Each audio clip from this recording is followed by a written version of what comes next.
Okay, it's kind of a follow-up to when I did my last binding video. I want to talk about something I've noticed that's kind of bizarre in Marvel books when it comes to binding. So first we'll start with some DC books. This is actually a collection of books going from 1979 to 2005. I'm going to stand next to my yoga block so you can see that they're all pretty much the exact same size.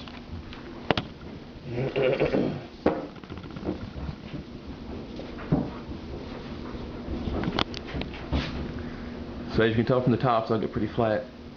I'm also using a table, so it's as flat as possible. You can tell that from comics from 1979, before I was born, to about 2000, early 2006, they're all the exact same size. So I'm going to do now, this is a set that I'm going to get rebound, and it is the Thanos Imperative as well as the Ultimate Fantastic Four issues that dealt with Thanos, as well as the child story that was the Avengers in the Infinity Gauntlet. So right here is issues 1, 2, and 4 of the Avengers in the Infinity Gauntlet. So I had to get another copy of issue number 3. So let me just slide issue number 3 in here real quick.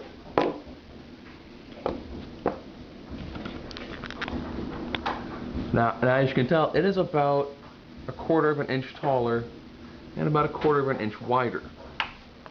So that tells me one of two things. Either the comics that I actually have are smaller, or this one actually is larger.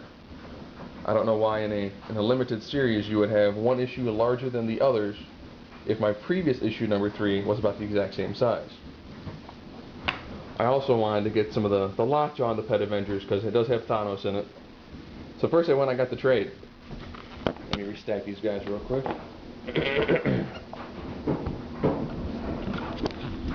So having gone out and bought the trade, and so the trade is significantly smaller than the regular issues.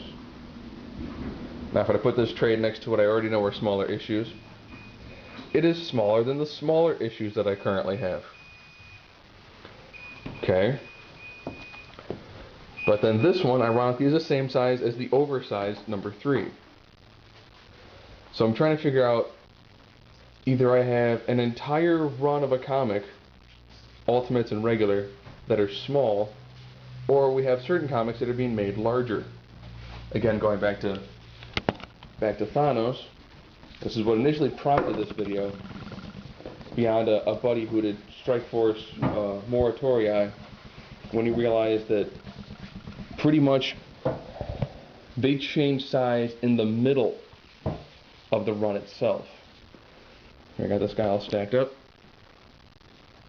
The first 4 issues are actually issues 1, 2, 3, and 4 of Infinity Abyss. Issue 5 is bigger than 1, 2, 3, and 4, and slightly larger than 6.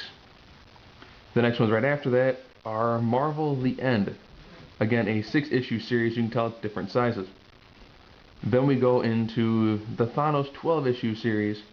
Issue number 5 is much smaller than 4 and 6.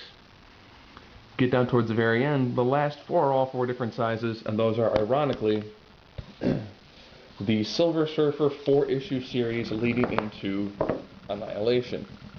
So I'll stack it up this way too, so you might get a better shot at how they're actually entirely different when it comes to their heights, which means when they actually get bound, you end up having this really bizarre, jagged look to them. Again, it's something I'm seeing a lot more in Marvel comics than I actually see in DC comics.